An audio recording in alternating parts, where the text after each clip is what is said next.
Olá, pessoal, eu sou Andréia Vieira e tô toda a semana aqui com vocês, né, no nosso programa Pode Isso, Dona Andréia, toda segunda-feira às 17 horas. E hoje não vai ser diferente, porém um pouquinho diferente, que hoje a gente vai bater um papo aqui, né, eu e você, você e eu. Hoje eu não trouxe convidado, justamente porque eu quero deixar registrado esse programa de hoje e gravar essa mensagem para que posteriormente a gente possa também fazer uma edição, enviar para as redes sociais, enfim. Mas antes de eu começar a falar, você que está aí nos assistindo, clica aí no nosso Instagram, nas nossas redes sociais, Andréia Vieira UFC, se inscreve, deixa o seu like, o seu joinha, diga se você gostou, o que você está gostando, onde a gente pode melhorar, enfim. Faça a sua participação aí, porque a gente precisa muito, muito do seu engajamento, ok? E você também que está nos assistindo, que deseja fazer o seu trabalho independente. Ah, dona Andréia, eu estou em casa, não faço nada e estou precisando de uma renda extra, né? Pode entrar em contato conosco pelo telefone 21 97 666 0016, que você vai aí estar aprendendo como você vai ter uma renda extra sem sair de casa. Ó, só com o seu celular você já consegue, né?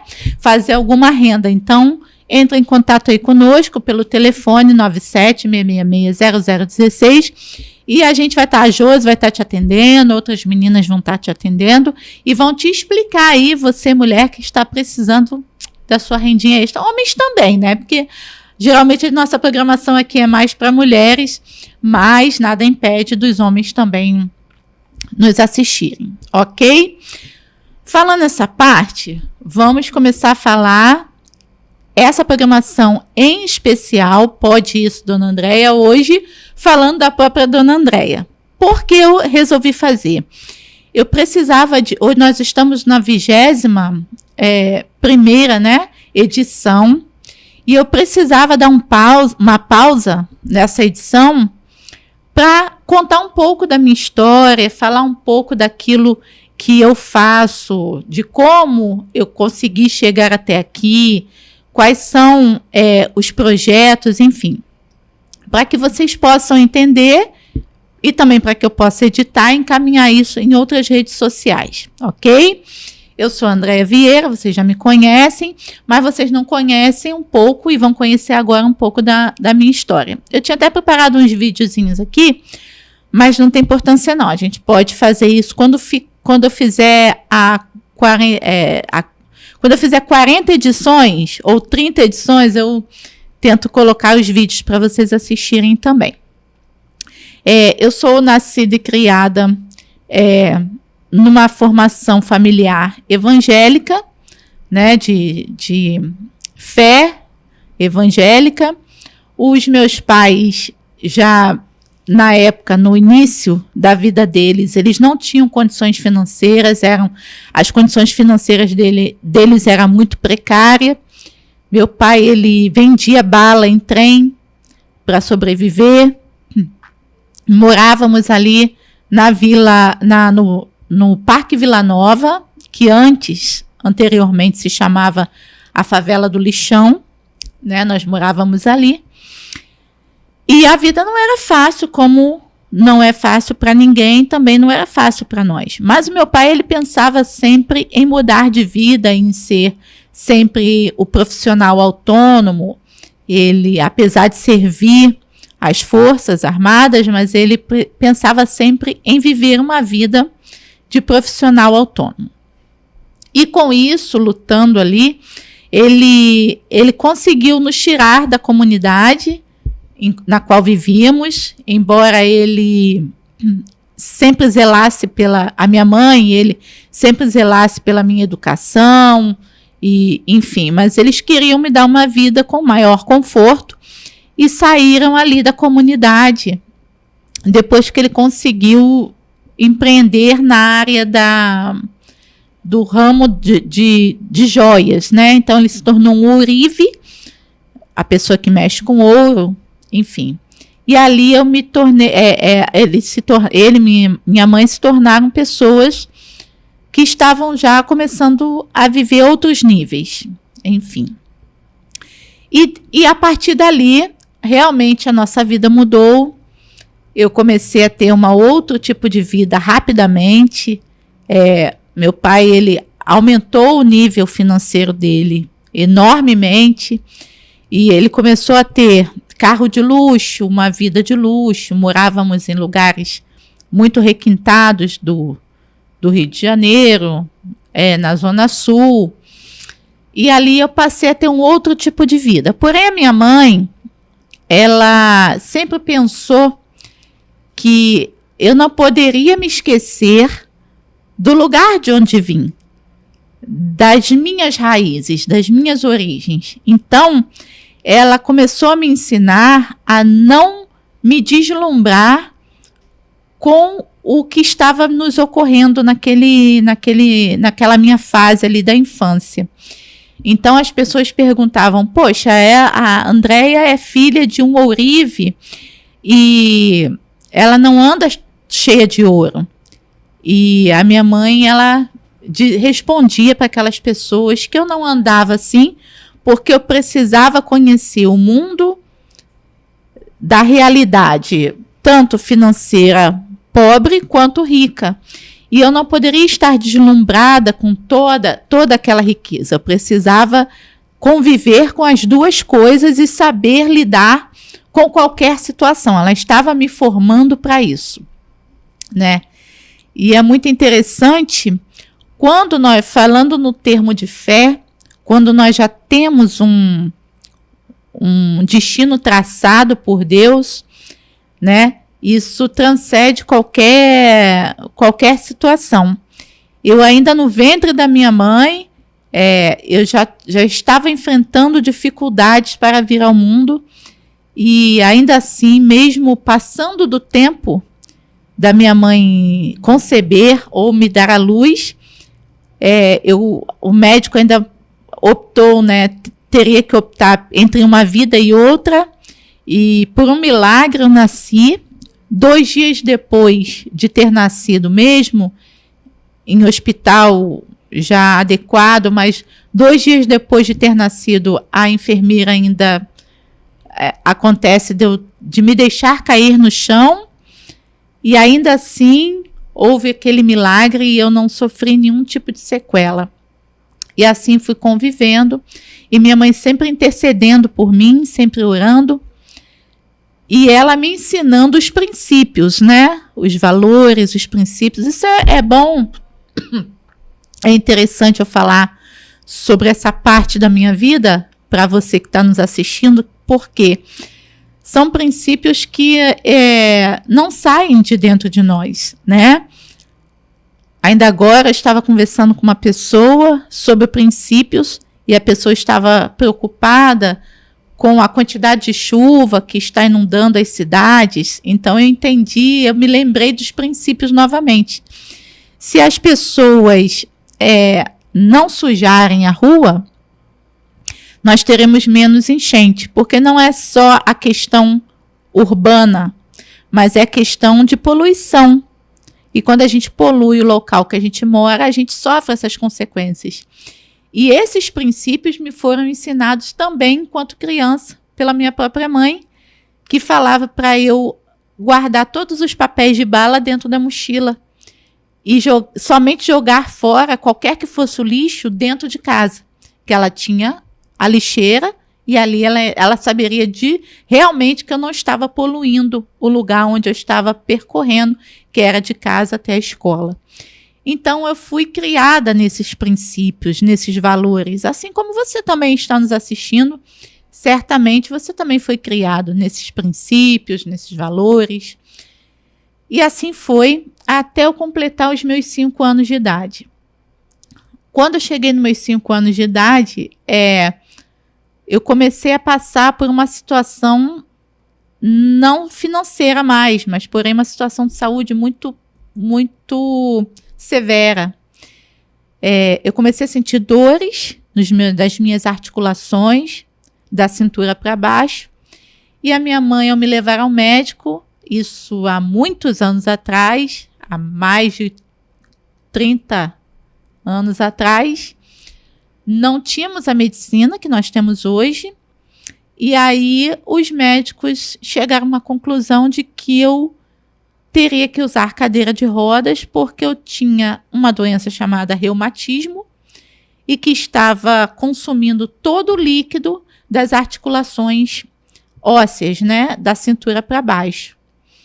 E ali eu comecei a tomar injeções para aliviar e para combater a doença, mas não combatia, que eram as bezetacils da vida. Toda semana eu tinha que tomar uma bezetacil, uma injeção. Era nas nádegas, mas note que eu só tinha 5 anos de idade. E aquilo foi me consumindo de tal forma, né, que chegando em um determinado auge da minha vida, as próprias injeções já não faziam mais efeito. E as minhas articulações já estavam endurecidas, enrijecidas. E a última consulta médica, eu já saí dali numa cadeira de rodas, porque eu não poderia mais andar. Aquilo ali foi muito frustrante para o meu pai, para minha mãe, e a minha mãe começou uma sequência de oração, de intercessão, de busca espiritual, de busca pela fé, na qual ela tinha, enquanto meu pai, numa atitude desesperada, ele me levou até uma igreja. Isso há uns 30 e poucos anos atrás, nós tínhamos uma igreja que se chamava Assembleia de Deus, na Ilha do Governador, aonde o pastor Gesiel Gomes, que é um pastor muito conhecido, muito renomado, ele estava na direção desse culto, e aquela igreja ela era muito superlotada, porque vinham pessoas de tudo que era lugar para aquela igreja, atrás de cura, de libertação. Então, na época, não tínhamos internet à disposição, não tínhamos celular, tínhamos apenas o meio de transporte, foi o qual ele me levou, meu pai. E quando nós chegamos ali, na entrada da igreja, nós observamos que a igreja estava muito lotada e meu pai não conseguia mais me levar até o altar, então ele foi me passando, tentando me passar pelas pessoas, através das pessoas, até que alguém conseguiu me colocar no altar, que eu já não andava mesmo, eu já estava com as articulações, as rótulas do joelho enrijecidas, não tinha mais líquido, então eu não conseguia mais andar, eu ali deitada, mexendo só a parte de cima, com muitas dores no joelho. E o pastor ficou assustado com aquilo, porque ele já tinha visto de tudo, mas não tinha visto ninguém colocar uma filha no altar, né? E aí ele parou o culto, eu era pequena, mas eu me lembro disso, e ele parou o culto e perguntou quem tinha posto aquela criança ali, no altar. E aí o diácono fez sinal, conseguiu com muito custo que puxasse meu pai até mais à frente.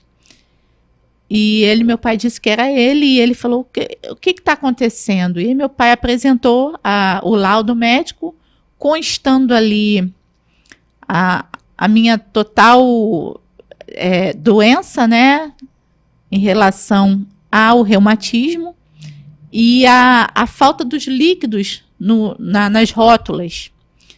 Então, eu estava ali, fadada a nunca mais andar. Então, o pastor Gesiel olhou aquela situação, pediu para todos ficarem em silêncio e me perguntou, filhinha, você tem fé que você pode ser curada no dia de hoje? E eu respondi.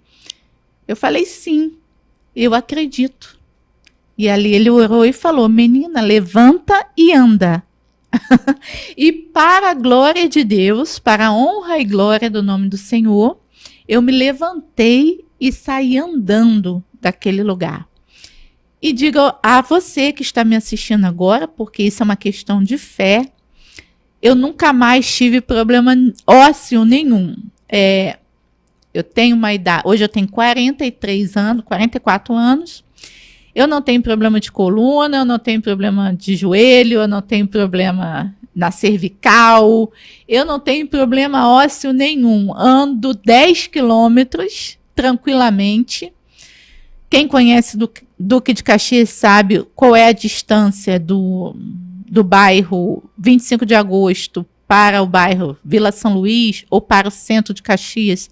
E eu posso fazer isso tranquilamente andando, sem nenhum tipo de dor, sem nenhum tipo de cansaço, não tenho problema algum. E realmente a minha vida é um milagre porque eu não sinto dor. Eu costumo dizer que os líquidos que me foram postos ali no meu joelho realmente é o líquido do Espírito Santo de Deus, né? Eu não tenho mais problema ósseo algum. E ali a gente entende o grau do nosso chamado, né? Isso ficou marcado na minha vida, na minha memória, na minha infância e também na minha vida espiritual. E aí eu fui crescendo dentro desse formato, né, familiar. O meu pai, infelizmente, não, apesar de um milagre como esse, a minha mãe não conseguiu dar continuidade ao casamento com meu pai. E ali meu pai, ele se separou da minha mãe, mas a minha mãe continuou nos projetos dela de vida, de fé, e meu pai também. E eu estou contando um pouco dessa história porque isso também vai se transformar num livro em breve. Então, o que eu estou relatando agora em vídeo será também prescrito em livro, né? Em breve faremos um e-book sobre essa história. Então, eu cresci dentro desse lar evangélico, agora não mais junto, agora separado. E ali eu tive que começar a me habituar a viver uma nova vida. Uma vida agora de filha única, de pais separados. A minha mãe prontamente conseguiu se moldar uma nova família, conheceu um presbítero da Assembleia de Deus, que na época ele fazia a EPOI em São Cristóvão, que ainda existe até hoje, né? A EPOI. E meu pai também seguiu o caminho dele, formando nova família. Ele, na época, conheceu a sua esposa, que a princípio era tão somente uma serva moradora de Campos, mas que tinha um dom, né, de cantar. E isso fez dele, como ele já tinha uma banda, né, ele não prosseguiu no ramo dele de ourive, perdeu lá o que ele tinha, perdeu a fortuna dele, todos os bens que ele tinha, tudo aquilo que ele conquistou com a minha mãe, ele perdeu. Então, o que sobrou, ele reconstruiu em forma de banda. E ele montou um grupo chamado Grupo ID, que foi um grupo que fez bastante sucesso na época também. E ele precisava de uma vocalista. Então, ele conheceu essa irmã, essa cantora evangélica, que na época era apenas uma ovelha lá de Campos, filha de pastor também, da igreja presbiteriana. E ali ele contraiu o matrimônio e formou a sua família também, tal como a sua mãe, a minha mãe. E eu comecei a conhecer dois lados, né, da família. Eu comecei a viajar muito, a estar em muitos lugares. A minha mãe, que sempre morou aqui em Caxias, aos meus 9 anos, ela precisou ir embora, precisou morar em outros municípios. Fomos morar num município chamado Valença, onde tinha a família do esposo da minha mãe, no caso uma irmã dele, uma grande missionária e uma grande mulher de Deus. E ali eu comecei também a conviver todo o lado espiritual, todo o lado pentecostal, vamos dizer, eu convivia ali. Porque a irmã Guaraci, que carinhosamente eu a chamo de tia Cidinha, hoje está com seus 80 aninhos de idade, era uma mulher de oração. E essa mulher de oração, eu convivi parte da minha infância e da minha adolescência ali com ela, aprendendo, porque é assim que Deus faz, né? Aprendendo o ofício. E ali eu fui convivendo com aquela mulher de oração, junto com a minha mãe, junto com aquela família lá em Valença, aprendendo a orar, aprendendo a ler a palavra mais do que eu já estudava, aprendendo a pregar, aprendendo a evangelizar, buscando em Deus, tendo as minhas experiências com Deus. Aos 9 anos de idade, eu me recordo que ali mesmo, em Valença, eu ali do lado de fora da casa da minha tia, olhando para o céu, eu queria ter experiências com Deus, porque eu tinha minha tia como esse espelho, né, de vida também, e a minha mãe ali buscando trabalhar junto com o esposo dela, enfim, buscando o nosso sustento, e eu vivia muito ali com ela, e eu queria muito conhecer o céu, muito. E eu olhava, o céu lá é muito lindo, eu olhava aquelas nuvens passando assim, e eu comecei a ouvir vozes no céu. Eu acredito que a minha primeira experiência com os anjos foi ali, praticamente, né? A minha primeira, o iniciozinho, assim. E eu começava a ouvir vozes, louvores. Era coisa muito linda, porque eu nunca tinha visto isso antes. E eu corria para falar com ela: tia, eu estou ouvindo vozes no céu, você não está ouvindo? E ela começou a me explicar que aquilo ali eram manifestações de anjos, né? Os anjos habitam no céu e eles louvam ao Senhor. E ali eu estava tendo essa sensibilidade, essa percepção de, aos 9 anos de idade, ouvir louvores, ouvir anjos. Me recordo em outro momento que ela sempre fazia orações dentro de casa. Ela é uma irmã de muita fé, de muita busca. E ela fazia as orações ali. Vinha pessoas de tudo que é lugar também, pessoas enfermas, pessoas que não podiam ter filhos. E ali ela profetizava, ali ela orava, enfim. E ela, numa daquelas orações ali, Deus se manifestou através de um raio. Entrou um raio dentro da sala, e aquele raio ali, ele bateu nas laterais, enfim, as pessoas foram alcançadas pelo Espírito Santo através daquelas orações ali. E assim eu fui criada nesse meio, até que nós nos mudamos dali, fomos morar numa outra casa, que ali era um bairro chamado Varginha. Depois você pode pesquisar, ela ainda mora ali até hoje. E todo mundo sabe quem é a irmã Guaraci. E fomos morar num bairro chamado Bairro de Fátima, aonde eu comecei também a ter as minhas experiências com Deus. Já não estava mais com ela, com a tia, e a convivência já era um pouco menor, mas convivia ainda com ela, mas era um pouco menos frequente. Então eu comecei a buscar, a ler a palavra, a ler os livros, me tornar sócia de biblioteca, enfim. E até o momento que a minha mãe, ela recebeu um convite, já lá para meus 11 anos de idade, de conhecer um bairro chamado Passagem, né?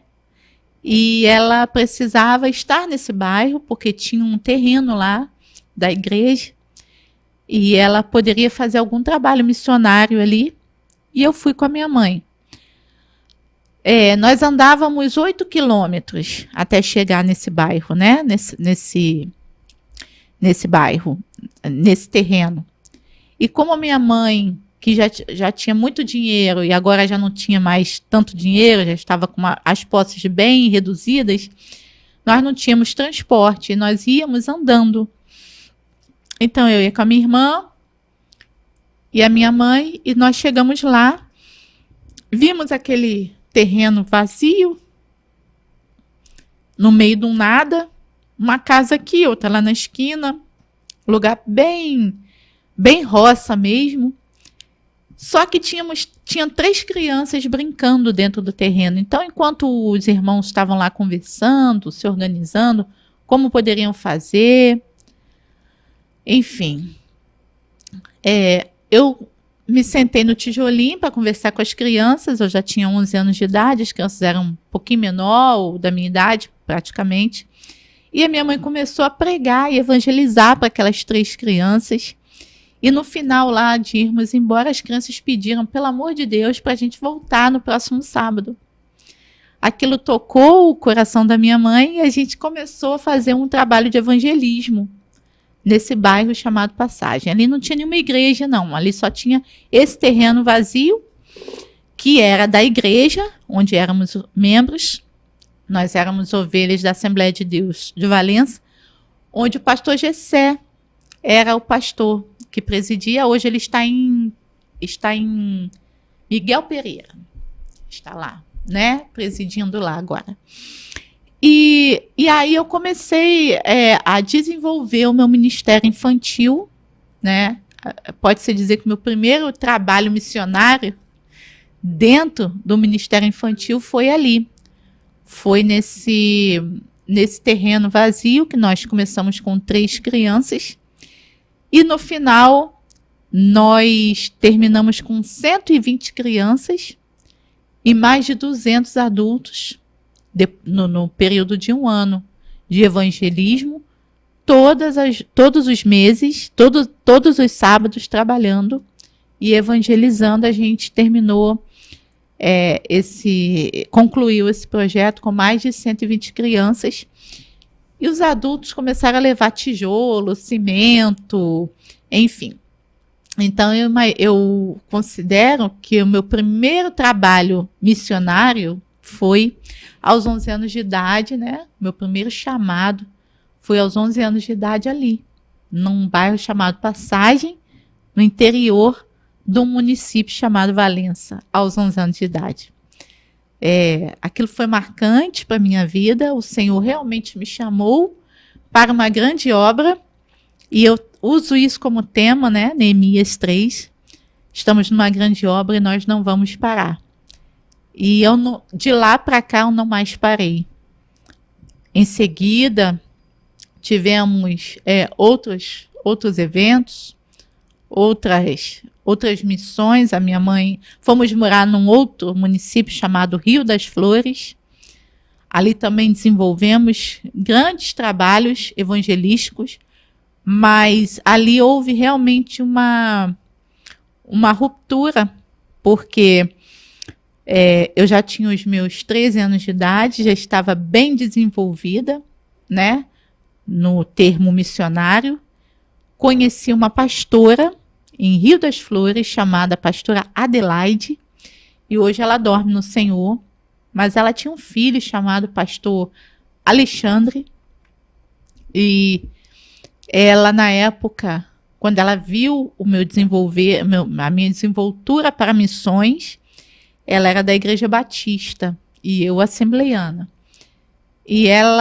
Mas na época, a Igreja Batista naquela região fazia um trabalho missionário esplêndido, e ela resolveu me levar para um local ali em Rio das Flores, que era mais rural ainda, chamado Funil, né?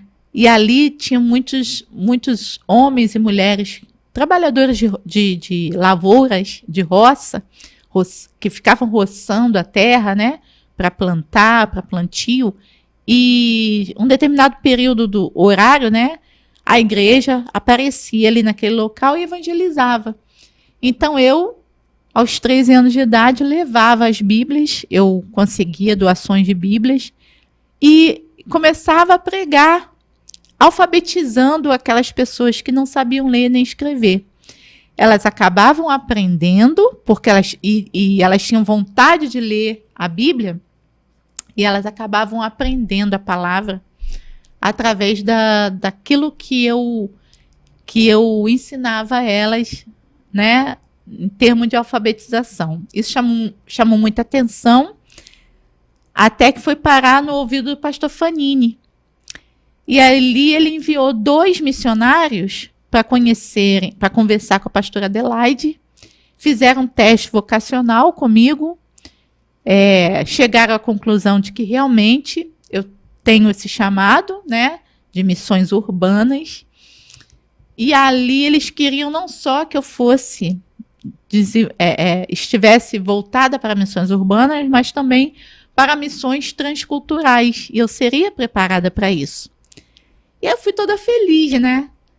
Voltei para a pastora Adelaide me apresentou o projeto, me apresentou o documento. Aos 13 anos eu era madura o suficiente para entender, fui respondendo tudo que estava ao meu alcance e levei um documento para casa para que os meus pais comparecessem no dia seguinte para fazer as liberações e eu estivesse dos 13 aos 17 num colégio interno, onde eu seria formada missionária pela Igreja Batista, na direção, na época, do pastor Fanini, que também já dorme no Senhor, se eu não me engano.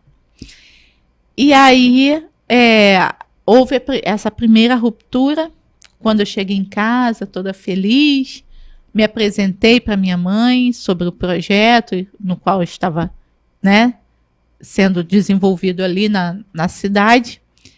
E o meu padrasto, ele, por conta da mentalidade dele da época, né, de ser muito religioso e não voltado ao cristianismo, mas voltado para a religião, ele não entendia que uma assembleiana poderia ser educada, né, nos princípios batista. E ali ele passou para minha mãe que isso não seria possível, eu não poderia ser voltada para o ramo das missões, para o campo missionário, porque toda pessoa que se envolvia com isso, né, toda mulher que se envolvia com isso, que era de conhecimento dele, dentro das Assembleias de Deus, do conhecimento dele, né, da mentalidade dele da época, voltavam grávidas. E aí ele simplesmente me impediu de eu vir me formar na época missionária pelas igrejas batistas. O que ele impediu como ser humano, mas não foi impedido pelo mundo espiritual, porque hoje eu sou uma missionária consagrada nas convenções das Assembleias de Deus do Estado do Rio. Então, isso tentou impedir, na época, pela ignorância dele, pela forma dele pensar e também por se deixar ser usado pelo inimigo para tentar me impedir de prosseguir, porém isso foi, ao longo do tempo, isso foi desfeito, porque quando nós temos um caminhar, né? Quando o Senhor Deus, ele traça um projeto na nossa vida, não existe homem que tenta impedir e que dê certo, ok? E assim eu fui, vamos dizer, travada naquele momento, né?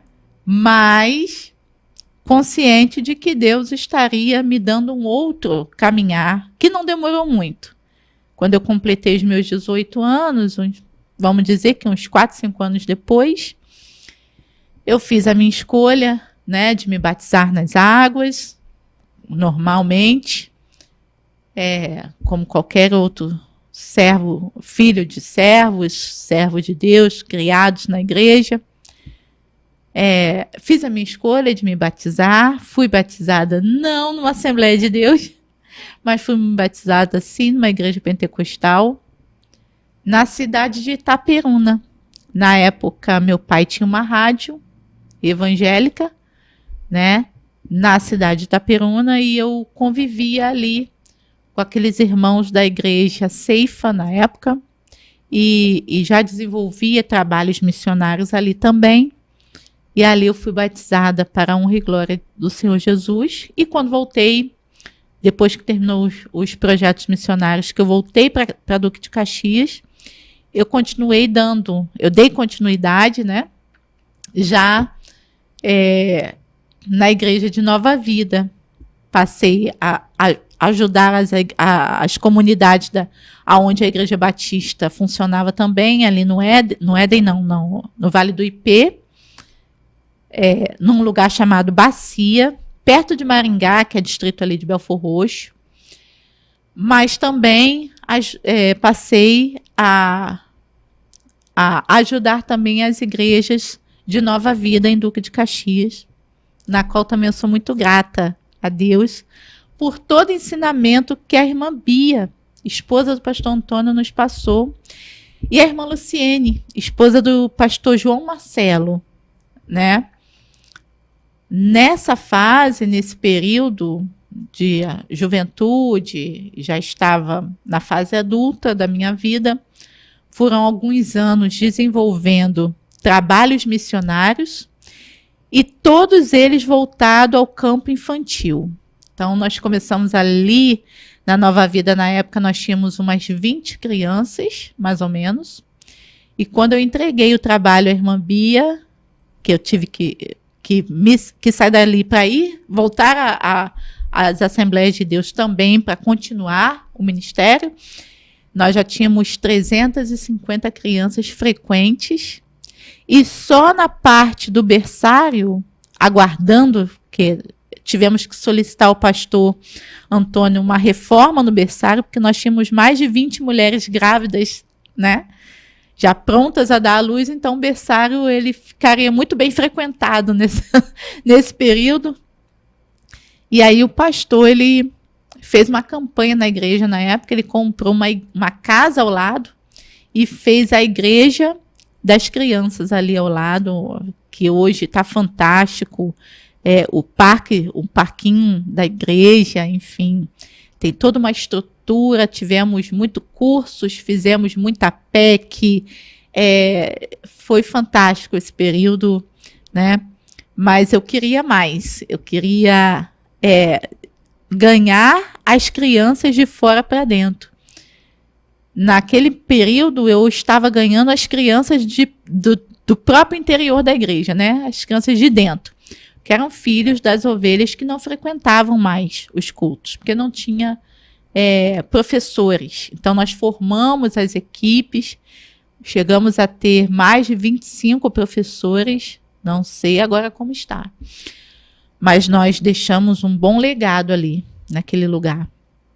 E depois daquilo tudo, eu informei o pastor Antônio que meu período já estava se encerrando. Por ser uma missionária, eu tinha que dar continuidade a esse ministério em outro lugar. E aí Deus me levou para uma outra igreja, uma Assembleia de Deus, do pastor Isaías Gomes, ali na 25 de agosto, perto mesmo da Nova Vida, né? E ali também iniciamos praticamente do zero, da mesma forma. Devíamos ter ali em torno de mais 20, ou 25, ou 30 crianças no máximo. E realmente ali eu consegui também botar numa faixa, ao longo do tempo, botar numa faixa de 350, 400, até 500 crianças nós já tivemos ali, o que foi loucura total, porque a igreja precisou de reformas também. Note que é importante isso, quando a gente evidencia o ministério infantil dentro das igrejas, automaticamente a gente força as igrejas a sofrerem mudanças. É como uma casa que não tem filhos e que tem um quarto, sala, cozinha e banheiro. Quando a esposa se encontra grávida, é o que a primeira coisa que vai fazer? Reformar algum cômodo para receber aquela criança. Mas no meu caso, era sempre muito mais do que esperado, né? Então, eu tinha até alguns problemas com ovelhas, com pessoas da igreja por conta disso. Pelo volume de crianças, eu praticamente descia com parte da comunidade do Beira-Mar, né, para dentro da igreja. Então, aquilo incomodava bastante, mas nós conseguimos ali colocar circular ali em volta de até 500 crianças. A gente já fez, contado mesmo, a gente atingiu aquela meta.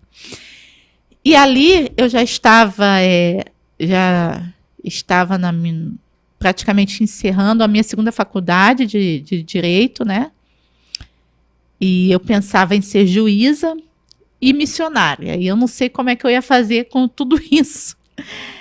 E aí, uma missionária passou por mim, a missionária Neuza, lembro como fosse hoje, e ela falou assim: olha, eu te vejo aqui com uma multidão de crianças. E essa multidão de crianças vai te acompanhar. E eu falava assim: mas irmã, 350 crianças já é uma multidão, você não acha? E ela dizia assim: não, porque as suas crianças do seu ministério está na rua, não está dentro das igrejas.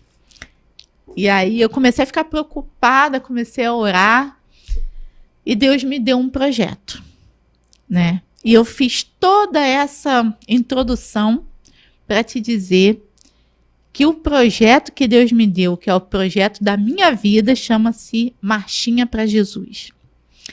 Eu não entendia bem, porque eu escrevi muito o que Deus deu.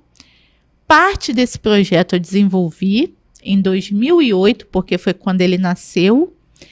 Em 2008, né, quando ele nasceu, eu não entendia como que eu ia conseguir tudo isso. E na Mangueirinha, iniciando ali na AD100, com o pastor Daniel Rodrigues, né, eu apresentei e falei: pastor, eu vou trazer esse projeto para cá, porque Deus está nos orientando. Enfim, precisamos pregar, evangelizar para essas crianças. O pastor achou interessante, mas também não tinha noção do quantitativo de gente. E no dia da marcha, que a marchinha nada mais é que uma marcha, só que com crianças, nós tivemos em torno ali de mais de 3.000 crianças, para a honra e glória do nome do Senhor. Não tivemos mídia, não tivemos televisão, não tivemos internet, não tivemos recursos. Nós tivemos um povo, e esse povo e essas crianças marchou pelo bairro da Mangueirinha, né? Com todas essas crianças. E ali nós conseguimos, metade dessas crianças não conseguiram mais entrar para a igreja. Nós tínhamos em torno de 1.500 crianças dentro da igreja do pastor. A outra metade teve que ir embora, mas as que entraram foram justamente as crianças dos morros do complexo da Mangueirinha. Eu me recordo que eu havia pedido à minha mãe para fazer 3.000 pães de cachorro-quente. Consegui a doação dos 3.000 pães, que foi do senhor Borges, que tinha uma panificação no bairro da Vila São Luís, e nos doou os pães. Mas a minha mãe não entendeu o tamanho da minha fé e só cortou 1.500. E achou que 1.500 seria um absurdo. E embalou os 1.500 pães, e eu achando que tinham 3.000 pães. E guardou os outros 1.500.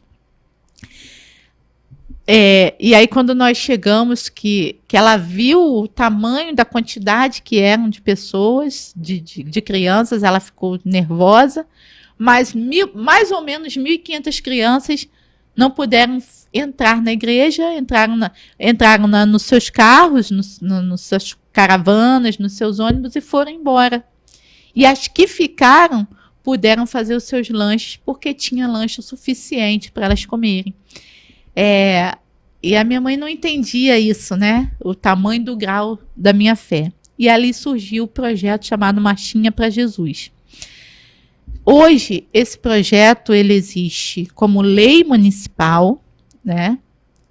Como lei estadual, está registrado, e está em Brasília como projeto de lei federal. E eu vou ler para vocês,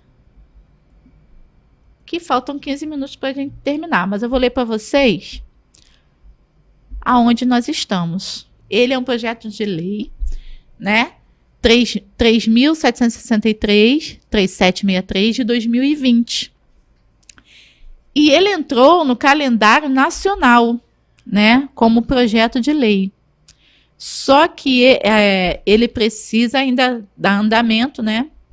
Enfim, então, esse projeto de lei que está em Brasília e que está no calendário nacional, aguardando ser aprovado na Câmara Federal, em breve a gente vai trazer notícias para vocês, ele desenvolve, dentro da Marchinha, que hoje a Marchinha para Jesus se tornou uma associação missionária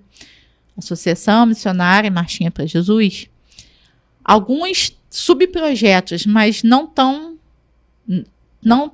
menos importantes que o próprio projeto, como a DECAV e a DPCA, que é a Delegacia de Proteção a Vítimas e Delegacia de Proteção à Criança. E isso nós também estamos trazendo para o município através da 59DP, que é a delegacia. Para quê? Para proteger todas as crianças. Então, um projetinho que nasceu em 2008, que virou lei municipal, virou lei estadual e está em Brasília como projeto de lei federal, já nos traz como consequência e carrega, né, como a sua base a proteção da criança contra a pedofilia. Estávamos, né, na época, dentro da pasta da ministra Damares, que hoje é uma deputada, mas que na época era ministra, e que agora está sendo e continua sendo estudado para que possa voltar para o município, para a Baixada, e também ser redistribuída para todo o país, como o primeiro projeto de proteção à criança nascido em comunidade e voltado para a causa do combate à pedofilia. Isso é um ganho para todos nós e que nasceu de uma simples passeata. Nós desenvolvemos a passeata até um pouco antes da questão da pandemia. Quando começou o assunto do Covid, e mesmo após, nós achamos por bem não dar continuidade por questão de precaução, tem as vacinas, enfim, tem a discussão, enfim. Então, nós resolvemos preservar a passeata das crianças, mas isso não significa que a gente não possa fazer esse ano ou o ano que vem. Ainda estamos estudando e nós, de primeira mão, né, vocês aí estão assistindo e vão acompanhar ao longo dos nossos vídeos ou ao longo das nossas matérias a continuidade e o desfecho, porque nós precisamos reativar a passeata infantil, agora com mais estrutura, né, de um tempo que foi parada por conta da pandemia, mas com mais moderação, com mais zelo, né, com mais cuidado que já tínhamos, que todo o amparato, né, de guarda, de policiamento, de conselho tutelar, de vara da infância, enfim, para que a gente possa concluir o nosso projeto de Brasília. Esse projeto se torne lei, porque ainda é projeto de lei, não é a lei, e venha para o município e para outros municípios como benefício para as nossas crianças. Eu vou parar por aqui, não vou dar continuidade, vou parar até o projeto da Marchinha, né? Porque nós ainda esse ano temos mais alguns projetos a desenvolver com mulheres, e isso é muito importante porque criança não caminha sozinha, a criança precisa do adulto, e em especial das mães, das mulheres, para desenvolver as suas atividades. E esse ano eu estou muito feliz porque a gente vai conseguir dar continuidade ao projeto da Marchinha para que se torne lei federal, né? E possa ajudar as nossas crianças. Nós temos em torno de mais de 400 escolas dentro do nosso município. O nosso município, Duque de Caxias, é um município de extrema perversidade contra crianças. Os índices são altíssimos. Haja vista que eu criei o projeto de enfrentamento à pedofilia, entreguei na Câmara Municipal e o próprio vereador Júnior Reis abraçou a causa, entregou em plenário e foi aprovado por unanimidade pelos 29 vereadores em 2022. Né? Então, nós temos uma comissão permanente de combate à pedofilia na pasta de enfrentamento à pedofilia. A primeira comissão foi criada em Duque de Caxias para a proteção da criança. Então, um passo nós já demos através dessa comissão. O outro passo nós estamos dando, que é trazer a DPCA e a DECAV para o município através da 59DP e da 60DP. E nós vamos dando novos passos e novos rumos dentro desse projeto, que é um projeto enorme, que nos deu muito trabalho, né? Mas é muito gratificante. Eu falo assim porque eu fico lembrando das vezes que eu andei do início ali da Brigadeiro Lima e Silva, lá do início, quem entra lá pela Washington Luiz, até o centro de Caxias, várias vezes no mesmo dia, porque faltavam documentos para poder organizar toda a marcha, né? Toda a marchinha das crianças. Isso eu fiz por várias vezes, fiz isso com várias pessoas. Uma delas é a irmã Conceição, que caminhou muito comigo.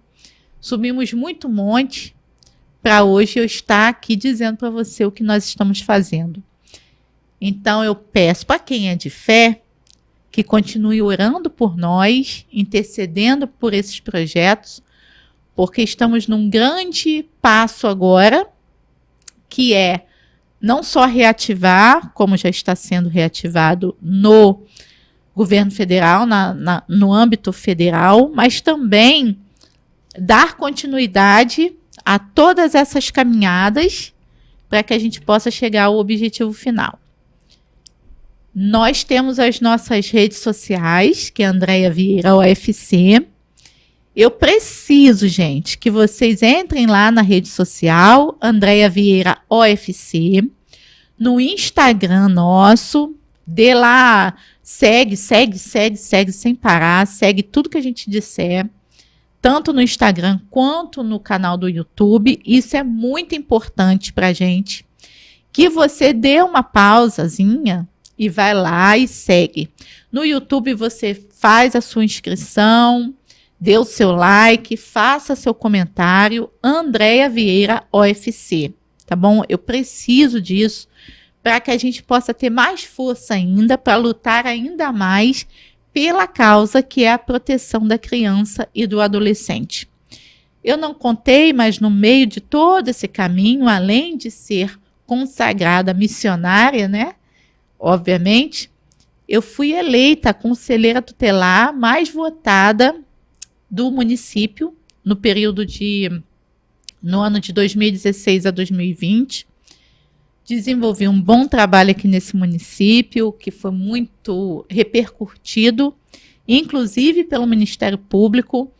Eu nunca quis a mídia, eu sempre quis resolver as situações. Então, eu consegui resolver muitos casos, tanto da Mangueirinha, quanto do Engenho do Porto e todo o primeiro distrito, e até ajudar crianças de outros municípios e até de outros distritos que estavam fora até da minha da minha região, eu consegui, né, pleitear coisas para essas crianças. Nós estamos encerrando aqui essa pequena fala, né, de 1 hora, esse monólogo de 1 hora, mas era necessário fazer isso para contar um pouco da minha vida, faltando ainda alguns minutos, né, para quem não sabe, eu sou casada, tá? E tá tudo bem, tá tudo certo. O meu esposo, ele vive por trás das câmeras, não gosta de se aparecer, mas nós, graças a Deus, há 14 anos estamos casados, né? Somos servos de Deus, né? Pentecostais, enfim. Então, nossa vida está ok diante de Deus.